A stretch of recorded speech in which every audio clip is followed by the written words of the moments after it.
So this is a cool special surprise. I dropped off a loan car that I had over at our Cadillac store, and the 2021 Escalade happened to be there.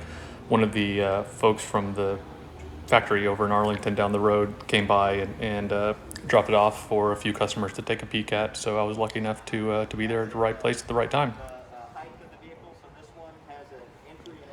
So really the only new thing you can see on the side are kind of the C-pillar treatment.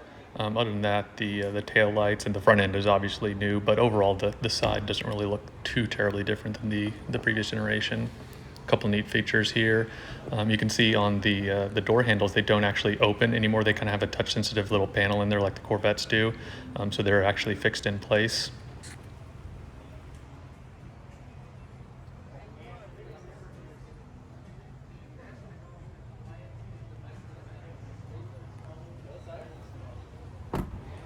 Moving up front, the obvious centerpiece is going to be the stacked and tiered 38-inch wide OLED panel with more than 4K resolution. The responsiveness is great. It's on par with iPads, iPhones. Had no issues with that.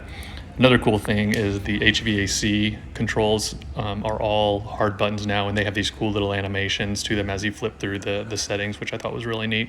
And then, of course, the hard volume knob down there below on the center console. This one did have the 36 speaker, I believe, AKG studio sound system in it that sounded incredible. You could really hear the strum of the guitar and the kind of the rasp of a snare drum and the tapping of piano keys. I was really impressed with that. One thing to note, only the speakers above the door levels are metal, or the speaker grills are metal. The ones on the doors are still kind of that plastic that they had in previous generations and most of the other GM cars. Which are not on Paul McCartney albums. Think about that. This man has so much energy. His idea of day off is working on somebody else's record. Next up, another McCartney duet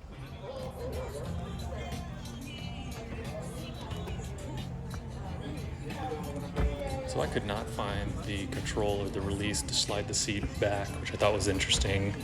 So you can see how it kind of bumps into the screen there, but I'm sure there's something that I was just not finding. On the rear console, it looks like there were 2 HDMI ports and 2 USB-C ports for music or charging devices, and then the HDMI were obviously for the screens up on the back of the headrests.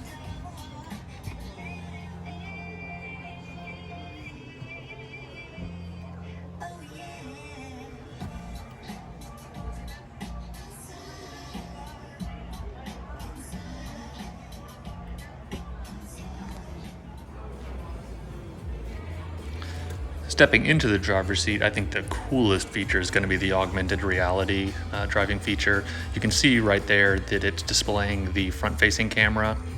And say you have a destination programmed in navigation and are displaying that view, and you're on a 4-lane road and your next turn is to the right-hand side, it'll superimpose a animated arrow showing you that you need to be in the right-hand lane getting ready to make a turn with a countdown of how far until you get to the turn, which is going to be really, really cool to see in action. This one does not have Super Cruise, obviously, otherwise you'd see the monitors in the steering wheel and on the steering column that kind of keep an eye on you to make sure you're paying attention. incredible.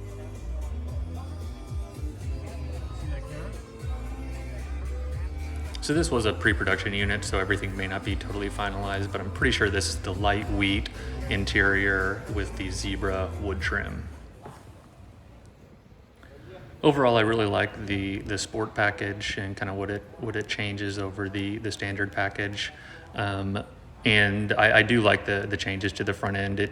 It's not as striking as the previous generation, and you can see right in this view that it's very blunt and flat on the front, but I think it makes a pretty imposing face, and overall it really looks good, and you can instantly tell it's an Escalade. No mechanical changes under the hood. The only real big change was the move to independent rear suspension. And I didn't get a chance to jump in the third row, but from what I could tell, there was a ton more room. Hope you enjoyed.